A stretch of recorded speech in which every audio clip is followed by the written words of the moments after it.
Hello everyone, so in this video I'm going to be capturing a deep sky object that I actually spent a bit of time last week capturing, and that is NGC 1499, the California Nebula, where I use my SkyTech quad band clipping filter. However, tonight I'm going to be using a different filter, one that I've actually had for a while but haven't actually utilised it yet. The Astronomik H-Alpha 12nm clip-in filter for Canon crop sensor DSLRs. So I thought I would share them out with everyone and talk a little bit about both filters that I've used and going to use to capture this object. So you are more than welcome to join me for a night of astrophotography in my cramped backyard.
Ton of amazing images of the California Nebula all over Instagram, and I'm not gonna lie, I'm feeling a little left out.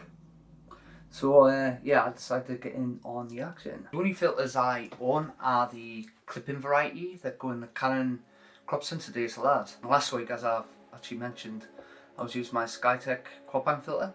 So this is a bicolor narrowband filter that allows you to capture the two main nebula emission bands at the same time, and it works by isolating the primary emission zones and separates them. So sulfur 2 and HA, hydrogen alpha in red zone, and oxygen 3 and hydrogen beta in the green blue zone. And these can be actually isolated and brought out in post-processing like Photoshop, and this is actually something that I'm trying to improve on myself. So as for the performance, it's not bad, it's not perfect, but I am quite impressed with it, to be honest. And the night I was actually shooting the California Nebula, pretty much everything was thrown at it in regards to light pollution. So as well as the usual stuff that I had to contend with, such as my street lighting that's 20 metres away, and the also had a 78% illuminated moon that night, which was quite close to the area I was capturing. So not great conditions at all. However, still managed to get a single exposure like this one. Now, I don't actually think this is a bad exposure at all, given the circumstances, and I think it just shows what this filter is actually capable of. So the price of this filter is currently about £160 in the UK at the time I make this video. And if you're new to light pollution filters, you may be thinking that's a little steep, but I actually think that's quite good value for money, given what sort of technology is put into these pieces of glass to sort of reject that light you don't want and isolate the stuff you want.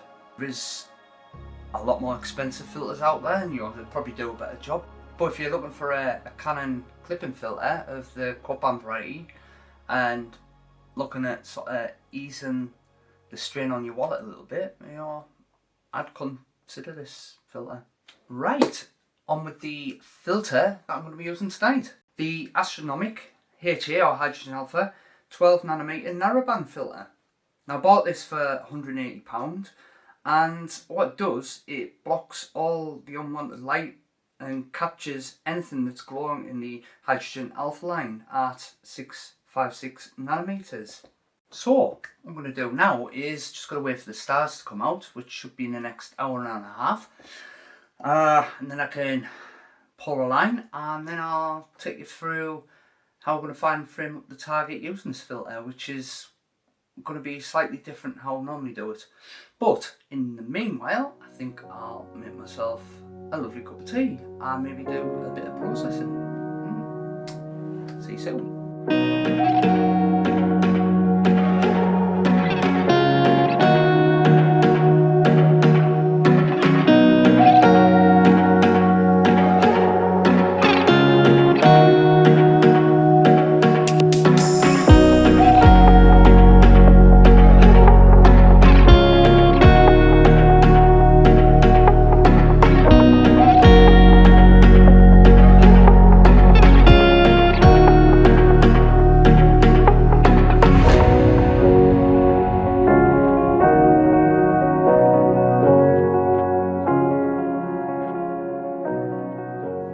Alright, so I've just stuck the lights on there just so you can actually see me while I'm talking. All done, ready to go. Pole aligned. I've actually found frame look tag and I've actually took my first exposure. Slightly different. I feel the same settings as I did the other night, right or wrong. I'm not really sure.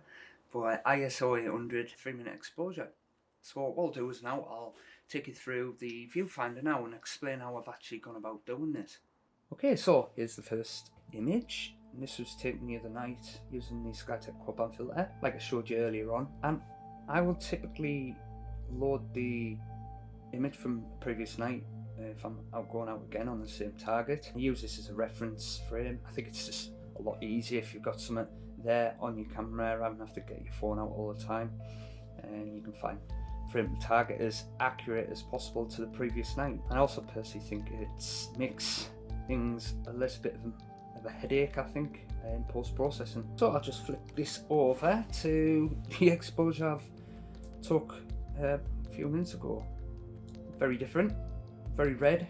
It really stands out, to be honest. I was quite surprised with it.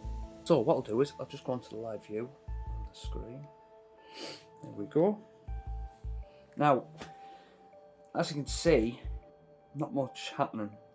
And in fact, if you can see the small clip that I took earlier when I didn't have the filter in, very much different. You can see the stars. However, in this one, you have to definitely just let this focus in a bit. Sort of lost focus. Right, so if I just zoom in here, you can probably see it now. Sort of red dot. And that is the star that's pretty much bottom centre of the California Nebula. And if I just flick off here, you should be able to see it.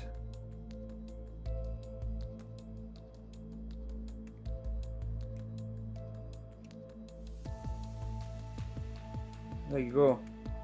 So the way I've had to go about doing this, first of all, I've had to find a frame target without the filter in, and then I've had to take the camera back off, put the filter back in, and then crack on from there. Now, you really got to be careful when doing this. I actually knocked it all out and I'd sort of start again. So yeah, just be careful when you're doing this and make sure everything's locked up before you crack on. Okay, so that is it. Just going to crack on. All I wanted to couple of hours, you know, just to get me started, and we'll see how it goes after that.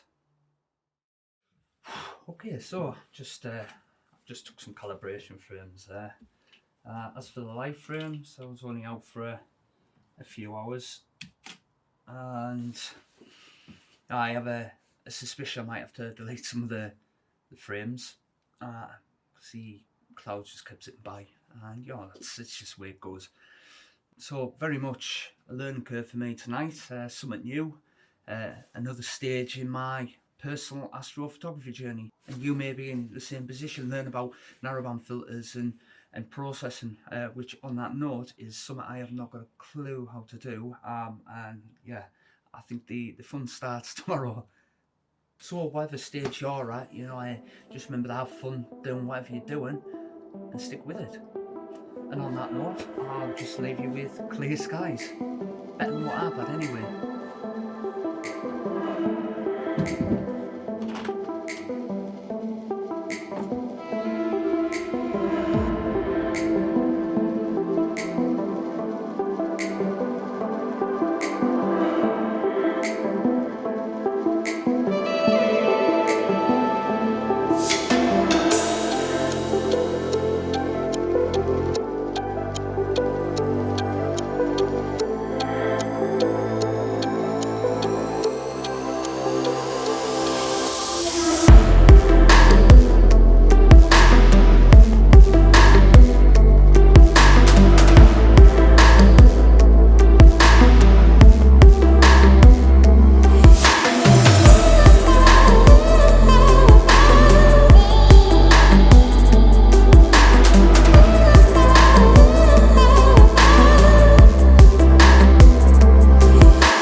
I cramped backyard.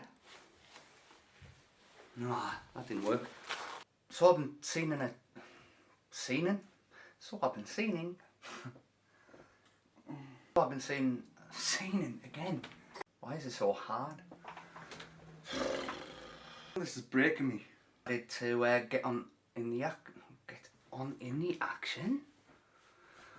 in on the action. Not on the do something. What am I doing? I was doing something. Ah, what was I doing? I was using both filters for it. Now, when it comes to post-pro, there. And then what I'm going to do then? What was I going to do? Nah.